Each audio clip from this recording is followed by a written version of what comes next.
তিনজন ব্যক্তি, একজন খ্রিস্টান, একজন মুসলিম আর একজন হিন্দু, এই তিনজন ব্যক্তি একটি দ্বীপের মধ্যে আটকা পড়ে গেছে। এখন এই তিনজন ব্যক্তির মধ্যে কোন ব্যক্তি মৃত্যু পর্যন্ত তার ধর্মটা খুব সুন্দরভাবেই সে পালন করতে পারবে? এই তিনজন ব্যক্তির মধ্যে বাইবেল, কোরআন, গীতা, তারপরে আরো অন্যান্য, এই এতগুলো ধর্মগ্রন্থের মধ্যে কোনটা সত্য এবং সঠিক ধর্মগ্রন্থ যেটা ঈশ্বরের?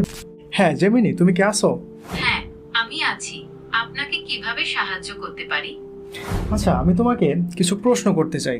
অবশ্যই আপনি আমাকে প্রশ্ন করতে পারেন। আমি উত্তর দিতে প্রস্তুত। আচ্ছা, এই পৃথিবীতে কতগুলো ধর্মগ্রন্থ আছে? পৃথিবীতে অনেকগুলো ধর্মগ্রন্থ রয়েছে, যেমন ইসলাম, কুরআন, খ্রিস্ট ধর্ম, বাইবেল, হিন্দু ধর্ম, বেদ, উপনিষদ, গীতা, বৌদ্ধ ধর্ম, ত্রিপিটক, ইহুদি ধর্ম, তানাক, তালমুদ। এছাড়াও শিখ ধর্ম, জৈন ধর্ম, বাহাই ধর্ম সহ আরো অনেক ধর্মের নিজস্ব ধর্মগ্রন্থ রয়েছে। আচ্ছা, এই যে তুমি এতগুলো ধর্মগ্রন্থের নাম বললে, যেমন বাইবেল, কোরআন, গীতা, তারপরে আরো অন্যান্য, এই এতগুলো ধর্মগ্রন্থের মধ্যে কোনটা সত্য এবং সঠিক ধর্মগ্রন্থ যেটা ঈশ্বরের বাণী? এটা কি তুমি আমাকে বলতে পারবে? দুঃখিত, এটা বলা খুবই কঠিন যে কোনটা সত্য এবং সঠিক ধর্মগ্রন্থ, কেননা সব ধর্মের মানুষই তাদের ধর্মগ্রন্থকে সঠিক ধর্মগ্রন্থ বলে মনে করে। হ্যাঁ, এটা আমি জানি, কিন্তু মনে করলেই তো আর সব ধর্মগ্রন্থ ঈশ্বরের বাণী হয়ে যাবে না।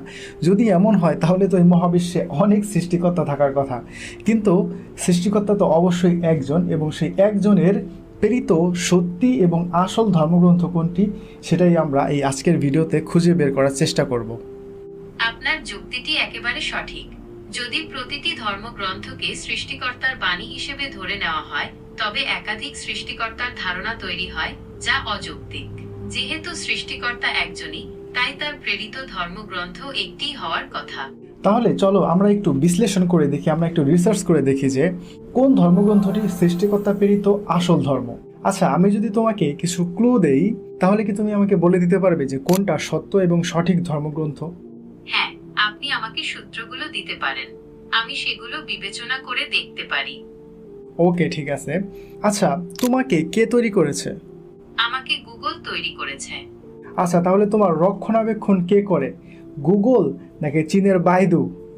আমাকে গুগল তৈরি করেছে এবং তারাই আমার রক্ষণাবেক্ষণ করে। আচ্ছা, ঠিক আছে। তাহলে পৃথিবীতে যদি ঈশ্বরের কোনো সঠিক বা সত্য ধর্মগ্রন্থ থেকে থাকে, তাহলে তার রক্ষণাবেক্ষণ অবশ্যই ঈশ্বর করবে, তাই না? হ্যাঁ, আপনার যুক্তিটি যথার্থ। যদি কোনো ধর্মগ্রন্থ সত্যি ঈশ্বরের কাছ থেকে এসে থাকে, তবে তা অবশ্যই সুরক্ষিত থাকবে এবং ঈশ্বর